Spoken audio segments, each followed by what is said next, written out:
We're in a moment where the lines between real and performative are blurring by the day. 1 minute it's a headline, the next it's a hot take, and then it's everywhere. So this next conversation is gonna be all about trust, how you build it, how you hold on to it, and why it's one of the most valuable things a brand or a person can have right now. Please join me in welcoming our moderator, Jeff Osuji, co-founder of Eventnoire, Chesley, Maddox-Dorsey, CEO of American Urban Radio Networks, Jason Harvey, the EVP and head of streaming at BET Plus, and Dr. Malik Yoba, the multi-hyphenate artist, founder and CEO of Yoba Global Solutions. Let's welcome them. One, two. Can everybody hear me? How's everybody doing today? Great. I need some more energy. How's everybody doing today? We got some legends on the panel today, guys. Really excited to unpack, how we navigate today's media landscape. I want to start off with a couple statistics first to just kind of speak to the age in which we're living in, right? Number one, the first statistic that I want to share is that,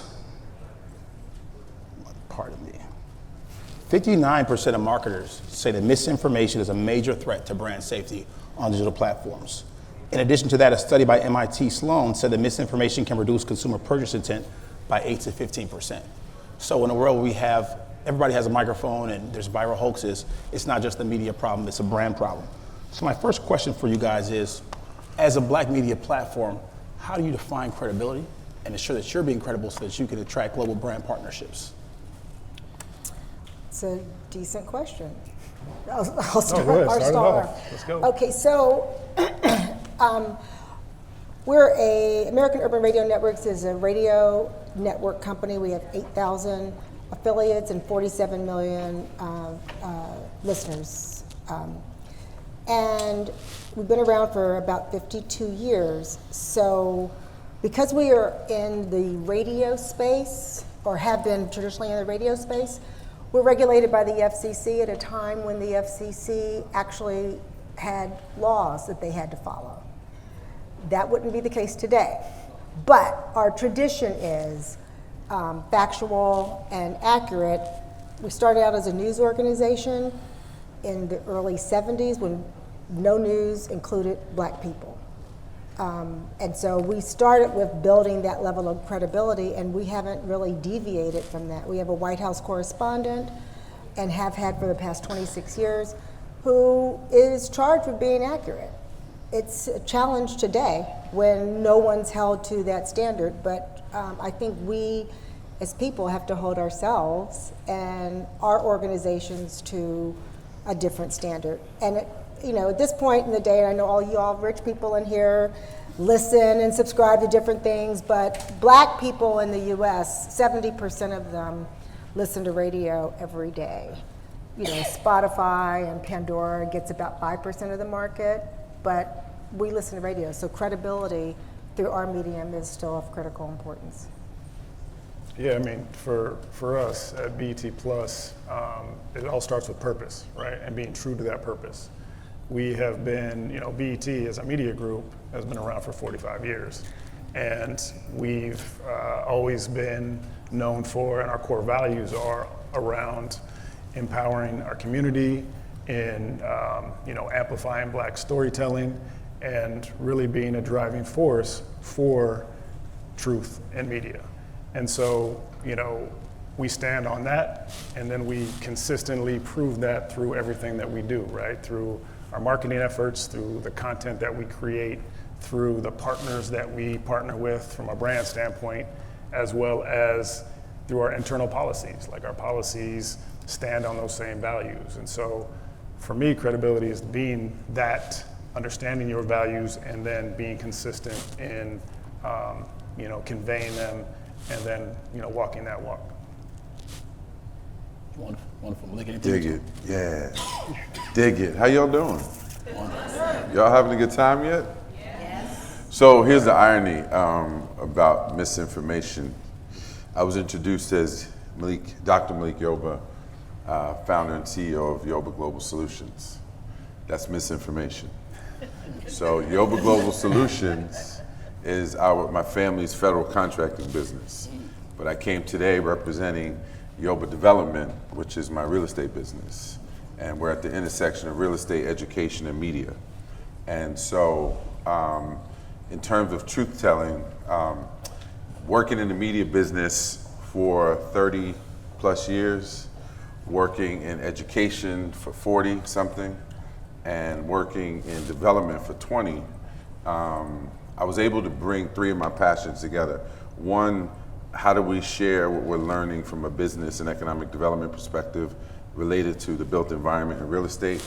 How do we use storytelling through media, through filmmaking, through content creation?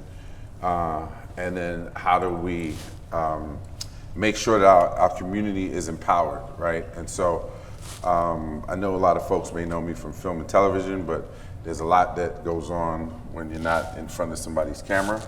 And I say somebody because I don't own those cameras. I don't own these networks or the platforms. And even though I just finished 6th season of Family Business for BET, I don't own any of that, right? But what I do own is my time, my intention, and my mission. And so specific to how we use media to tell the truth when it comes to Black folks specifically working in this built environment is critical because, as you mentioned, in the 70s, we didn't have a voice. Right? And even when we do have a voice in media, it can be stifled. Muted. And so when it comes to business and controlling our narratives, that's really, really important because the media can be weaponized to discredit you. So particularly when we're working in spaces that were underrepresented, like in the development game, how, in my experience, so my first development deal was in Baltimore. I've been working we've been there almost 20 years. Worked in Augusta, Georgia, specific those two markets. I've experienced personally when media is used to discredit our effort. So therefore, banks, other partners might say, you know what, we're not gonna invest with these cats because of what I read or what I saw in the media. So for us, it was important to have a media arm of the business so that we could tell our own stories. Because if we don't, then we're always gonna be subjected to other folks misinforming the public. Those are the narratives, definitely. That's right. There was a statistic also that said 70% of false tweets are 70% more likely to be retweeted than true tweets. Now, you guys represent a number of media companies, also collaborate with brands and government. Do you guys feel that brands and media companies should respond ASAP when it comes to debunking myths?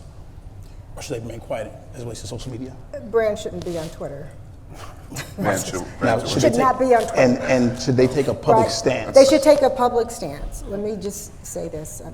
I know I'm being salty, but the reality is that when you have a platform that's owned by someone who knowingly sends out false information and then sues and threatens brands to support him, that should be a wake-up call, right? Because you were really co-signing on misinformation. And it's not something that people can necessarily react to immediately. So we syndicate, I don't know how many people are from New York, we syndicate Ebro in the morning. If Ebro gets on the radio and says something wrong, y'all are gonna call him and say, look, dude, that was the wrong information. And everyone who was listening to the show at that time will then get the right information. When Elon Musk tweets out that there is white genocide in South Africa, there is no apparent way to generally put out that information as being blatantly false. And so if you're a brand and you're associated with that, then you're going to be associated with false information. And knowingly false information. It's one thing if you say, oh, I erred, it was a mistake, but to knowingly put out a narrative because you have a platform to control it and then expect for brands to support it, they wouldn't do it for, if a black media company did something like that, are you serious? So why should they do it with him? So they shouldn't be on Twitter. That's my thought. Yeah, no, I mean, Exactly, and I agree. I think it's even more pressing that we call out misinformation as it relates to underrepresented communities, because I mean everyone knows there's McKinsey had a report. It was 90% of folks believe that the media influences perception, and 80% of those folks recognize that the media portrays African Americans in a negative light. So you put those things together, and it tells you that we have to fight and combat against misinformation at the very grassroots level to support underrepresented, marginalized communities, and at BET, that's what we do. We will call it out, right? We will, not necessarily through Twitter, but we will we will call out any type of misinformation that is propagated, especially as it affects our community. Sometimes we are our own worst enemy, because we'll have black media companies that do the same thing. Yeah. And I think we don't hold each other to the same account as we should, because we could be the absolute worst in spreading misinformation about each other. So I'm not sure how to do that other than like a spiritual washing, but I do feel that we're in times of deep spiritual warfare. Mm. Yep. This is not just about economics. Mm-hmm. This is a deep. We're in some real serious times, and I'm not sure that folks really understand the depth of the spiritual work that's needed to combat what's going on. But I think when it comes to us, we got to do better as well. That's right. Definitely. That's right.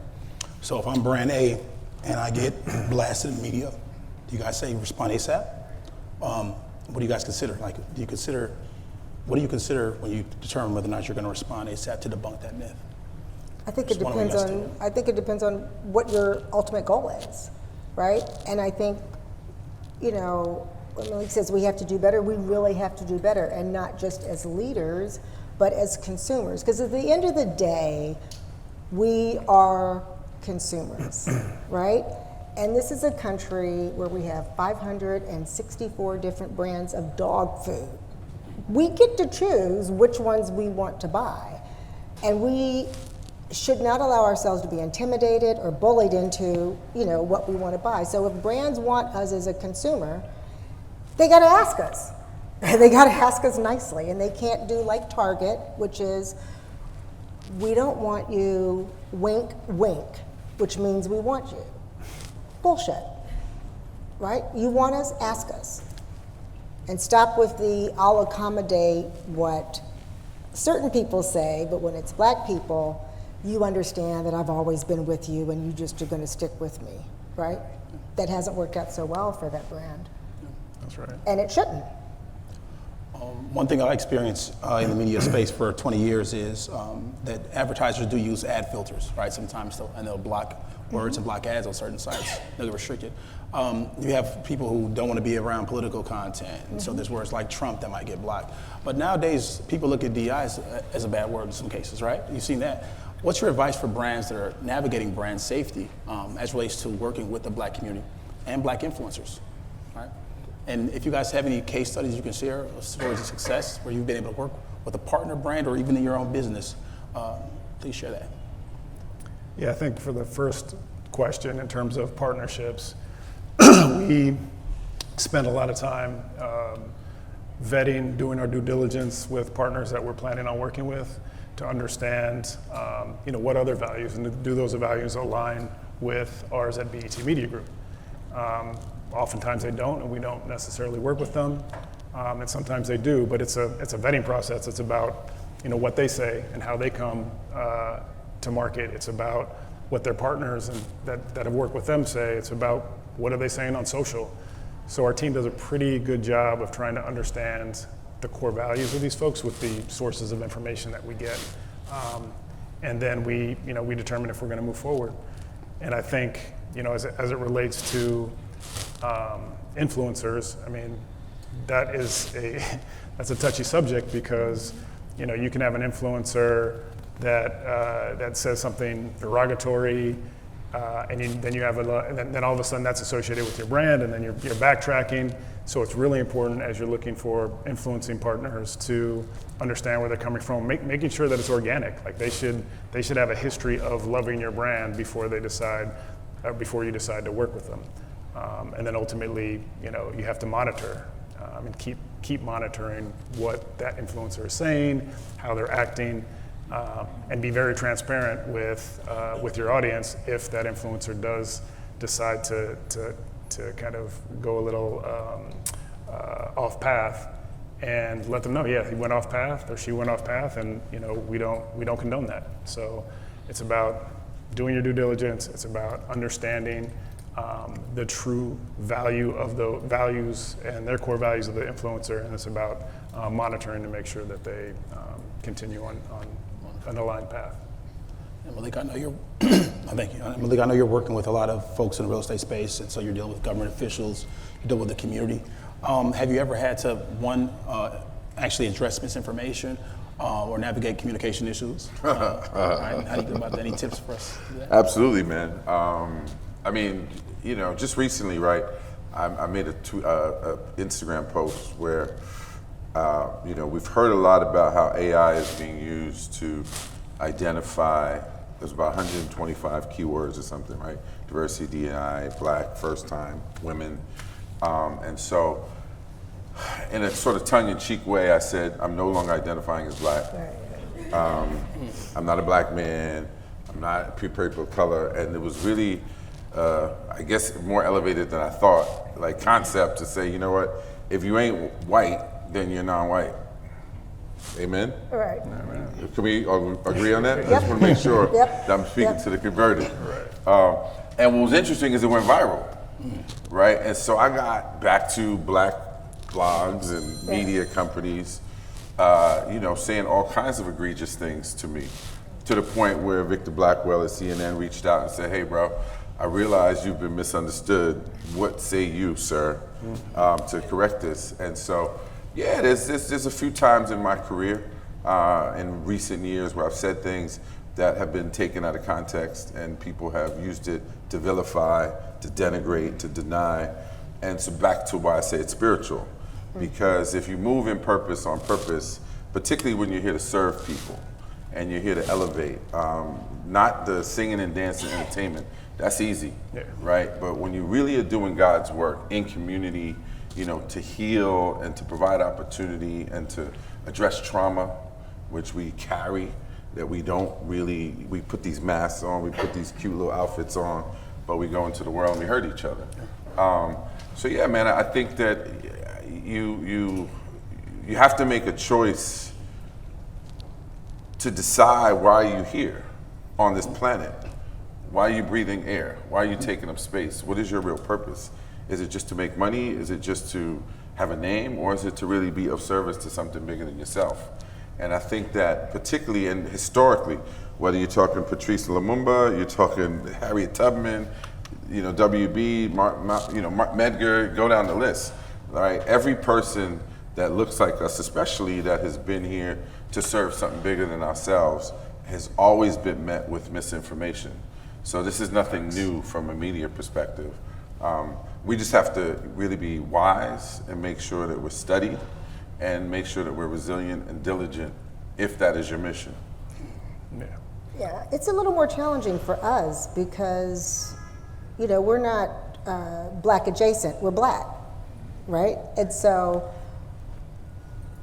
we can't get around that. We can't be opportunistic only, because then we're defending ourselves. And I don't care where it is that you're from, if you're Black, you're treated, or put in a certain box. So I think we have to be really intentional all the time. And that's a little bit of trauma, as you said, or a burden that for brands, they don't have to worry about that, right? They can just go with who's buying, whereas we still have to live with it. So we just have to be really thoughtful and intentional, and we can be opportunistic, but we can't be only opportunistic. That's right. Definitely. So would you all say that media companies and brands have a responsibility for the content that's being out there that they're advertising around, right?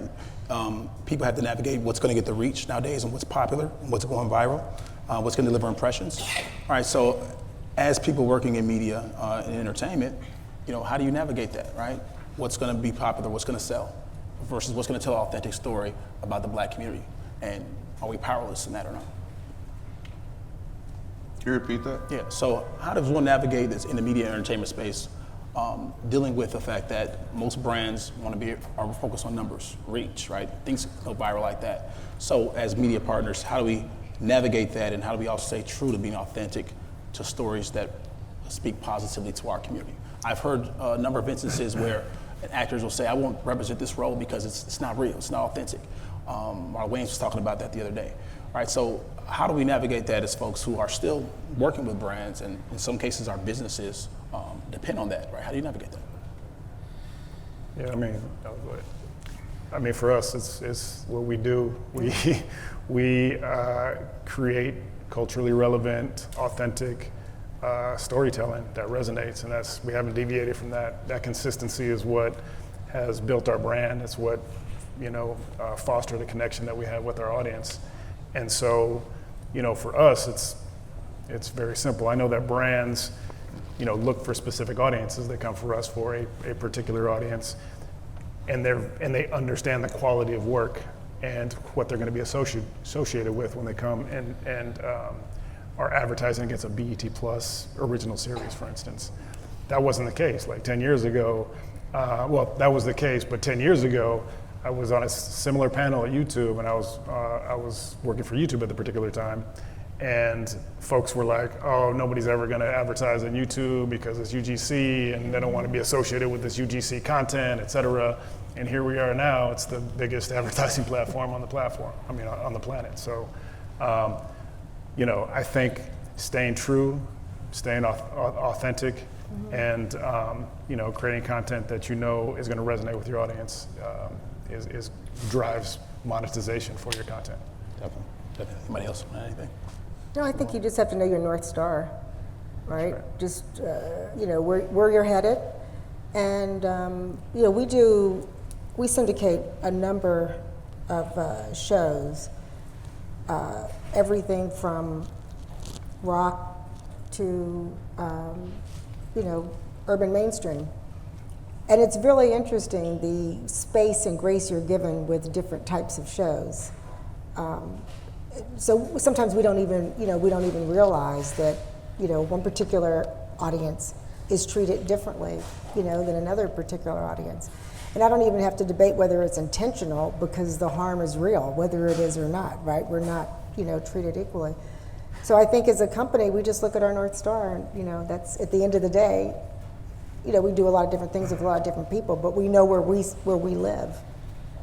Wonderful. I want to share a couple of tools with you guys that folks are leveraging in AI. There's a Google reverse image search, where you actually can search an image to be able to tell if it's fake or it's been manipulated. Another one is called 10eye.com that also does the same. And last is InVid, which is a browser plugin which can verify videos and metadata. So it's important that advertisers not only look at the images and the messages that are being put out on social media, but are leveraging technology in order to address the misinformation. So my next question for the panel is, how are you leveraging AI in your work, which I think is relevant for any industry? We use it daily. Yeah. We use it daily. We use a lot of it for research, because it's quick and it's important. We don't use it for writing, and we don't use it for voices, but we use it for information, purposes only. Wonderful. Yeah. Yeah, at BET Plus, we're the largest streaming platform for lovers of Black content, and AI is, because it's basically a tech plus a content company. AI is used extensively through a number of decisions that we make, whether it's optimizing our marketing spend, whether it's the recommendation engine that we use for our streaming service, whether it's we have something called a propensity to churn model, which will allow us to understand when a particular subscriber is about to churn, and then we actually communicate with them before they do that. So AI is like ingrained in pretty much everything we do. We are really intentional about how we use AI, specifically as it relates to pre-production and post-production, to ensure that if we are leveraging AI, it's not displacing workers within the creative community, because we employ a significant amount of folks in the community. So really it's about making better decisions, and about, you know, optimizing the overall experience for a subscriber at BT Plus. Wonderful. Can I ask a question basically? No, specific to not displacing people in post-production. That's an extraordinary choice given what AI is capable of. That's right. I'm just curious, is it just because you want to make sure people stay employed? That's the, you know, first and foremost. In addition, some of the stuff that's created is not as fantastic as what a human can create. Right. But those are the two main reasons. Yeah. I mean, It's coming. I've seen some stuff. so, recently. but I think it's important that how do we train those folks that are doing this in AI so they don't get displaced further, you know what I mean? So hopefully we can help figure out that transition so we don't lose folks. So yeah, definitely research, some writing as well. Just efficiency of getting, whether it's, you know, drafts of contracts, agreements, that kind of stuff, outlines, but also in some content and stuff. Yeah. Wonderful. I want to give 2 examples of rumors that were shared online. One was Airbnb, which actually had human trafficking rumors. And so they responded by issuing a detailed public statement about it. Coca-Cola, the people are saying that they were supporting defunding police, right? It was from a fake image that was created on social media. For them, they responded with fast fact checking, something that folks did during COVID. My question for you guys is, as brands are navigating the potential challenges of being canceled and in this cancel culture, when you guys view cancel culture, do you view it as a positive thing or as a negative thing when it comes to being able to be cognizant of how your brand is portrayed?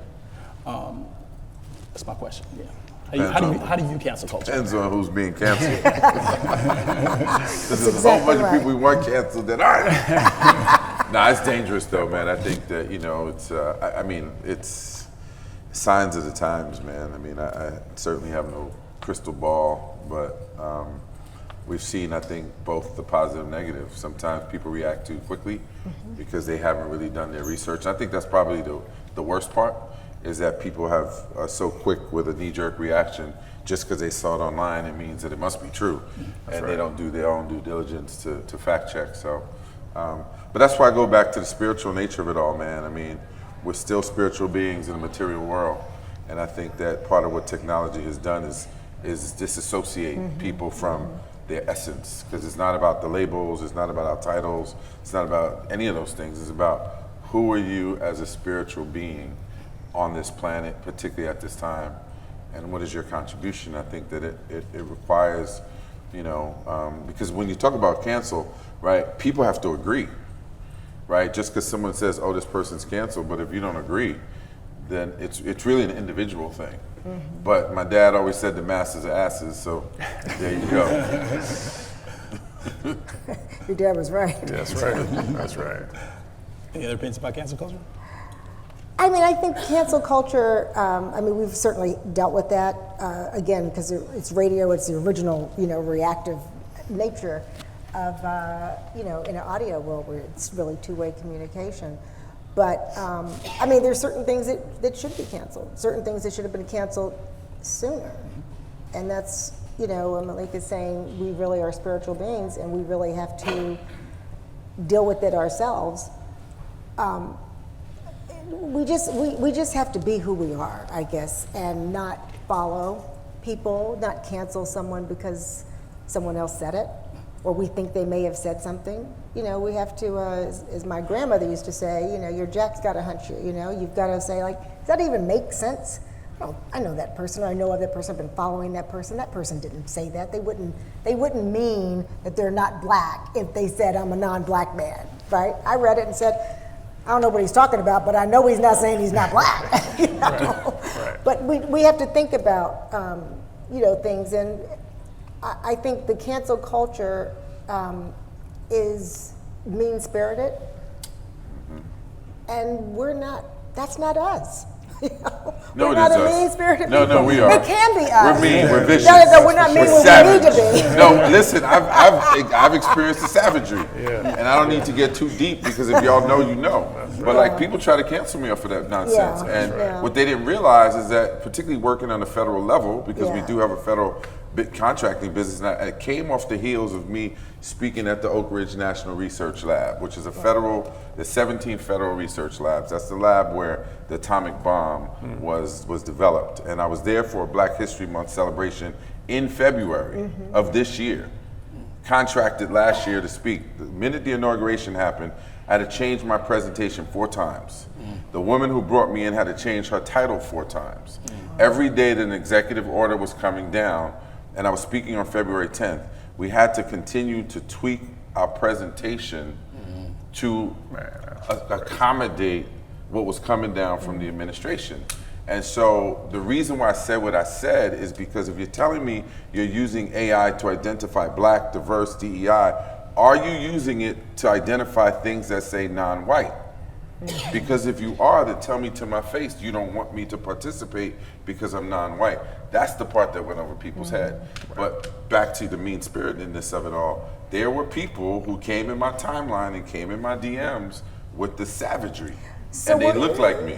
And so back to why. Were they really people? Were they real people? There are people who I know. Like there are people. That may have been personal. No, there are people with public platforms, with podcasts. Like, yo, like, I mean, y'all know who they are. Right. Okay. You know, they went on, like, yo, you did a whole show, Breakfast Club, and didn't call me, and you got my number, but you went to clown me based on that? When you know you could pick up the phone and say, yo, Malik, come here and explain yourself. No, you chose to use your platform to vilify me. And that's not the first time that's happened. And so back to the spiritual warfare of it all. Because when you truly are walking in your purpose and you're truly here to serve something bigger than yourself, you're gonna catch a bullet. And so you have to ask yourself, what do I believe in? Am I doing this for clout? Am I doing this for money? Or am I doing this to heal my people? And Yoba means last of the slaves, the new generation. That's the name that we carry. That is my father's mission, to say, I'm raising these 6 kids to think critically, to leave places better than they were when you found them, to fill it, if there's a gap, then fill it, to build your own generator so when they turn off the power, you still have lights. So when people try to cancel you, that's why I come up here as Dr. Malik Yoba, founder of Yoba Development, builder of people, places, and things in that order, because this is mission driven. So they can try to cancel, but who job bless, no man can curse. There it is. I love it. No, this great insight. I want to make sure that you guys leave the audience with some strategic advice. We know these are uncertain times. Partnerships are more important than ever before. Critical. I know we're reaching out to other media companies to figure out how we can collaborate, right? Budgets are getting tighter. More people are getting laid off. What advice do you have for folks to move strategically during these uncertain economic times? Partnerships are the only way to go. I mean, that really is. I know we live in a capitalist society, and we all, need to make money. But at the end of the day, we can't do it on our own. They didn't do it on their own, and we're not going to do it on our own. If we don't have strong alliances and partnerships, it's over. And I know people get paranoid, we get territorial, like, crabs in a barrel. But if you have a product or a point of view and it's original and authentic, you can share it and it can amplify, which is how we're going to get through all of this. Yeah, I think just along the lines of aligning your values, understanding what your values are, aligning those values with the partners that you're looking to ultimately work with and collaborate with, that's fundamental. But also align your objectives. So you guys both understand this is going to be good for you, it's going to be good for me, and we can build a partnership that not only we feel comfortable working together because we have aligned values, but we could also make some money from this. Trust, trauma, and transparency, right? Those are 3 values. That was actually the theme of the second day of our recent activation, which is called Flipping the Hood. And Flipping the Hood is really about a mindset more than its physical environment. But we produce something called, like I said, Flipping the Hood, which is the premier community economic and real estate development activation in America. And it's about creating safe space for like-minded individuals to gather for the purpose of collaboration and partnership. And when we're really intentional about that work, then a lot of magic can happen. And I think that I've used the word trauma a lot today because in my 57 years traveling this planet, you know, the people who have hurt me the most have been black people. It has never been white folk. In fact, white folk have been the ones who have actually put me on more than black people, who have invested in my businesses, who have opened up doors. And so I think it's just really, really critical that we tap into the ancestors, right? Harriet Tubman still left some behind, right? Because they weren't aligned with the values. Right. But she was committed to the work, which is why we still talk about her 100 years later, right? And so you know, I don't want to sound like a broken record, but collaboration over competition. And we have to, you know, like Peter asked me to do this. I honestly had no idea what this was today. Real talk. I met Peter once, LinkedIn last year on a panel that I wasn't even supposed to be on. I was there as an audience member. Someone asked me to join, I joined. But he reached out and said, I perused it, but I didn't take a deep dive. But it's that spirit of saying, I met this brother once. He said, hey, I'd like to work with you in the future. And he reached out. I didn't really have time. But I said, you know what, I'm gonna pull up and see what's gonna happen. And so that's why I'm here. It only takes one time meeting Peter. That's right. It only takes one time meeting Peter, and then it's all done. Man. Thank you to Peter. Thank you to all of our partners. Thank you to everybody who pulled up today. Support that you guys are here. I think you guys will take a lot of great advice from these folks in terms of moving strategically. And remember, this is a space where you can be yourselves. That's the reason why Eventnoire was created, to help create spaces and amplify spaces like these. So I feel the power in the room. I hope you guys are able to connect with each other. I want to thank our fine panelists for sharing this insight. It's such a pleasure to be connected with y'all. Let's move on. Any questions from the audience? We lull them to sleep. Don't be shy. We covered everything. We know we're right before lunch. Don't be shy, though. We answered all the questions. All right. My name is Javon Kogu. You got a microphone. I grab it. Oh, okay. Yeah, we got a microphone right there, but okay. You gotta get some steps in. Yeah, I was gonna say, I've got my Fitbit on.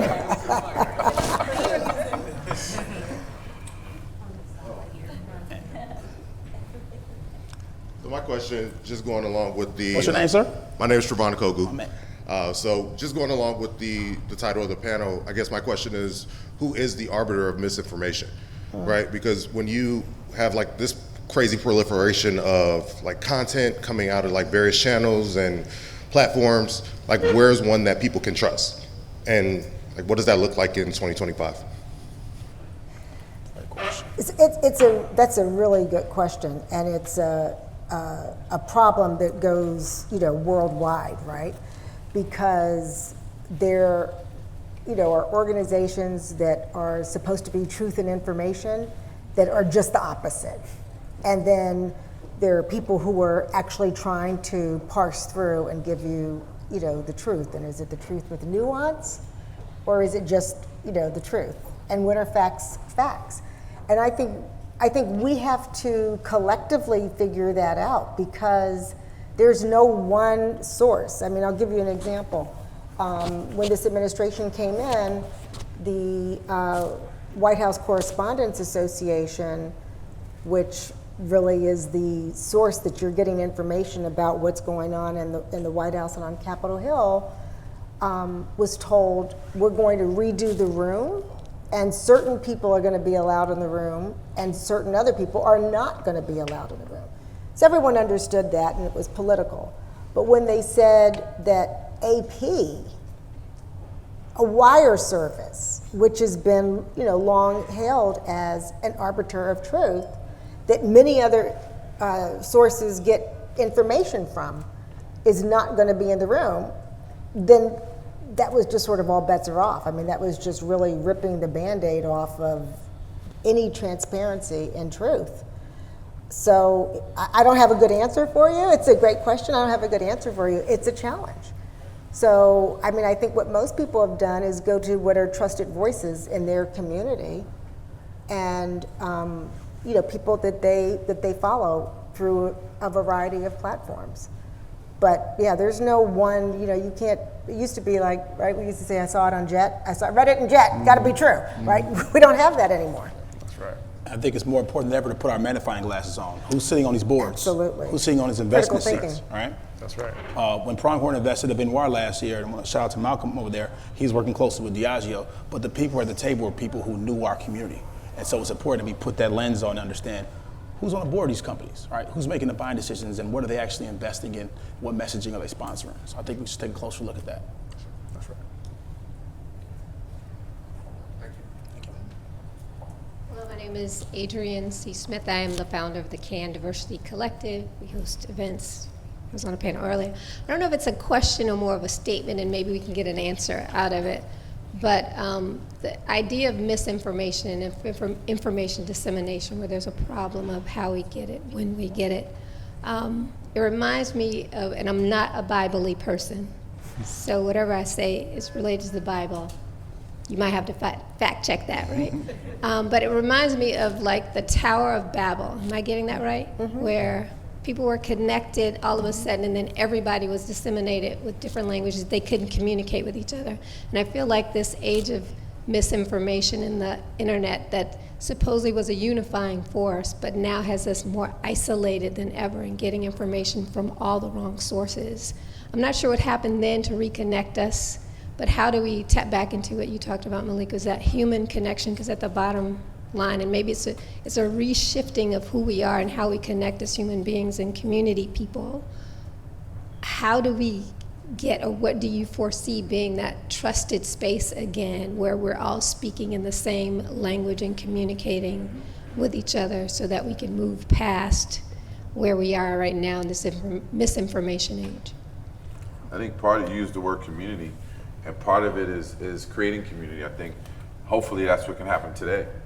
Right? There's enough people who can connect in real time and look each other in the eye and do a vibe check and see, you know what I mean? Do I feel you intuitively? Mm-hmm. Am I trusting that internal GPS to guide me? Because we can't rely on the internet for that. Right. Like, that's the one thing, you know, I went to this conference, it was over 2000, and there was a futurist there, and he was talking about this very time we're in now. And he said the only thing we're going to be able to trust is emotions. Mm-hmm. Then, this was like 25 years ago. Right. And because he knew what was happening with technology. And I think we're in those times where we know we can't trust what our eyes are seeing, right?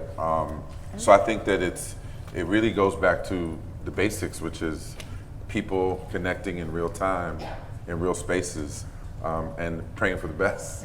So our vibe is becoming our new tribe, that's what it is. And it may look differently than this room. And I think we talked about that earlier, that, you know, it may not all skin folk and kin folk, but maybe that vibe, to your point, ends up being how we build the new tribes of trust. For sure. For sure. I make so many business decisions off of that. You got a fact check, but then you got a vibe check. So the vibe check's right. important. I love That's it. right. Yeah. And I think you also have to check what, you know, what's behind, like you said, who's on the board, what are the motivations? You know, so for example, Malik, you were saying the Breakfast Club, right? Well, the Breakfast Club is owned by a company that spends about $625,000 a year paying Ted Cruz for a podcast. And, you know, the Breakfast Club is great. I love what they do a lot. But the company that runs the Breakfast Club is a company that makes their money in a different space. They make their money, a lot of their money comes from right-wing crazy talk. And they make more money on right-wing crazy talk than they do on Steve Harvey or the Breakfast Club. So, you know, that's a challenge. It's complicated. That's right. And complication is not good, right? Hi, my name's Adoni Yomasori. This is like somewhat about like misinformation, but you guys both have catalogs of content, right? And as we are today, the language has changed. So how is that impacting how you guys are monetizing your libraries of content today? I know I see more stuff on like from a BT standpoint, moving to like YouTube, with language changing, and anything could get clipped, right? So how is that impacting, I guess, misinformation from a degree of like how you guys are monetizing your library? Yeah, it's a great point. I mean, we obviously partner with Amazon, Roku, Google, iOS, Apple. They're all our partners, and we cut up content in various ways for those particular partners. But the content itself is always the true storytelling of the producers, of the talent that's behind it. So if they're using this content in a particular way that actually misinforms or is against the intent of the content itself, then we're going to flag that content and we're going to have it removed, right? With working with those partners, if I'm understanding the question correctly. Yeah, I'm just thinking about like how you're monetizing like that library, right? That it's a major asset for you guys in terms of the market, and how it's getting shaped differently today from terms of like how it's created in the past is going to be a different viewpoint today. Yeah, I mean, obviously the evolution of the industry has changed. We've gone from linear much more to streaming. We have an ad-supported tier. We cut it up for digital. There's fast channels have grown. So whether you're on Pluto TV or you're on Tubi, a lot of that content gets pushed through there. So it's just multiple opportunities based on how we window that content to monetize across these various channels. Hopefully that answers the question.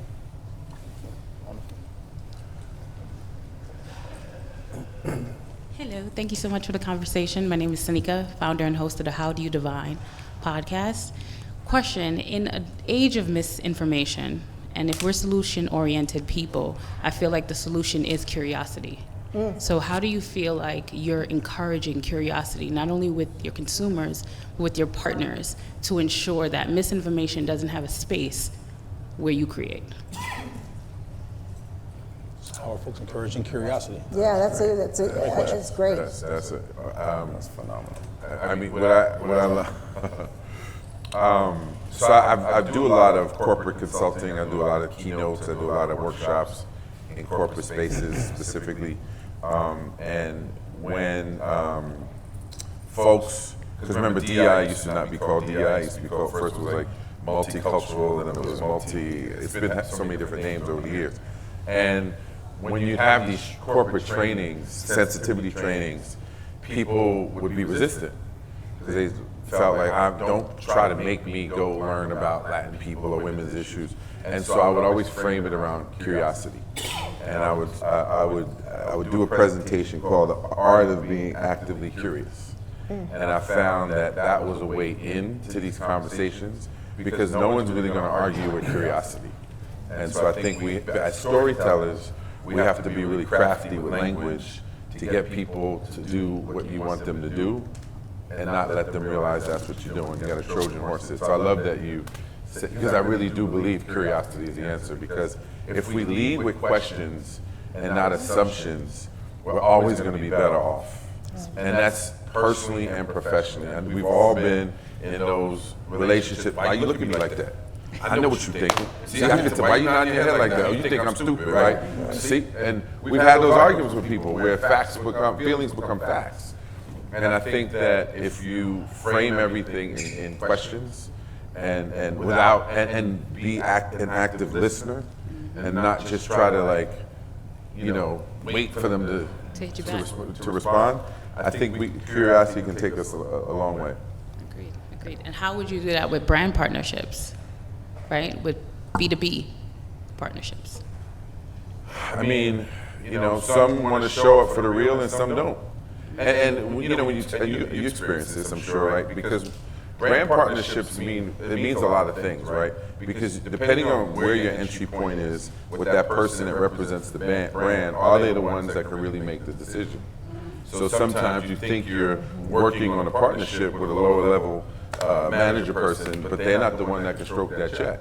So it's really about who has the ability to stroke that check And are you aligned in value and mission? And then it's easy. Yeah. Otherwise, you're going to get the okie doke, Yeah. which I'm sure we all have had. For years. I think sometimes it's also, though, asking them questions, right? The appropriate question of what is it that they're trying to accomplish, and are they accomplishing it? Because we've had situations where people are telling us, this is what I'm trying to do, and it's like, well, how's that working out for you? Yeah. Because you're not getting the results, but are you actually doing the work, to get the results, or are you just trying to say you are? Yeah. Right? No, thank you. Good. Thank you. Any other questions before we close this? If not, thank you so much to our panelists. Appreciate you guys. Thank you. Good job. Great question.